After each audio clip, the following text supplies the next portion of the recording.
Vanderpump Rules star Brittany Cartwright is opening up on the breaking point in her nearly 10-year relationship with co-star Jax Taylor. Cartwright spoke with Us Weekly after announcing the couple's separation on the When Reality Hits podcast in February, saying she and Taylor are taking time apart. "I've forgiven Jax for things that I shouldn't have over the years. I stood by him no matter what. But after 9 years, that can wear on you," the 35-year-old told the outlet. She continued, "Things are in his hands if he's going to fix some things in our relationship, so we will see," adding, "It's disappointing that Taylor hasn't, in her opinion, put in any effort to repair the relationship. I don't think that he thought I was actually going to leave, and it's been 3 months now," Cartwright told Us Weekly. "So I think that he thought I would come right back and things would go right back to how they were, and that's just not happening." Among the issues in their relationship was a lack of intimacy in the bedroom, leading to what she described as a sexless marriage that impacted her self-esteem. "Keeping things romantic and spicy is how you make it work. If we're going to make it 20 years, we have to keep this up, but it's already dwindled so much," she explained. "It was messing with my confidence. Why is he not coming on to me? I felt like I wasn't good enough. If you start to feel like your partner doesn't want you and they're also being mean to you, it's like, what am I doing here? I'm basically living with a roommate. I hit my breaking point."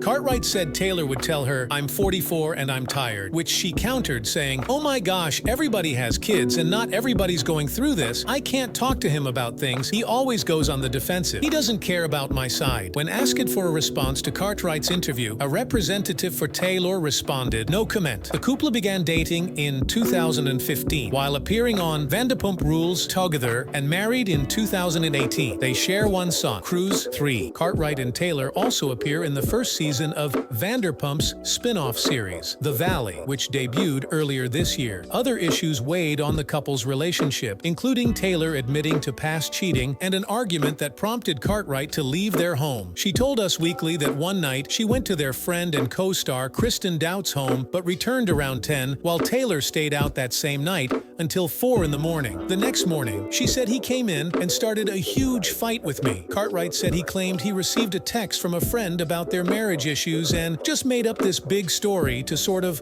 fight with me the next morning because he was having insecurities in his own head. It was almost like the stories were being made up to start a fight with me, and it was happening numerous times. That wasn't the only time," she continued. "I'm like, okay, this is insane. I cannot deal with this. This is obviously a toxic situation. If you don't get help, then me and Cruz are not going to be living here right now because it didn't feel right. After having Cruz, I realized I wanted more in a relationship. I need to make sure Cruz isn't living in a house where his parents are fighting. That could be a horrible way to grow up," Cartwright added later. Cartwright isn't sure what the future holds for her and Taylor, saying she is still in love with him, but it's different and that there are a lot of things he needs to work on, but I'm not seeing enough effort from his side. He needs to go to therapy. He doesn't need to be staying out at the bar all the time. He needs to respect me more and stop taking me for granted. I was the closest person to him and was kinda like his punching bag. He was always giving me jabs. I can't deal with that for the rest of my life," she said.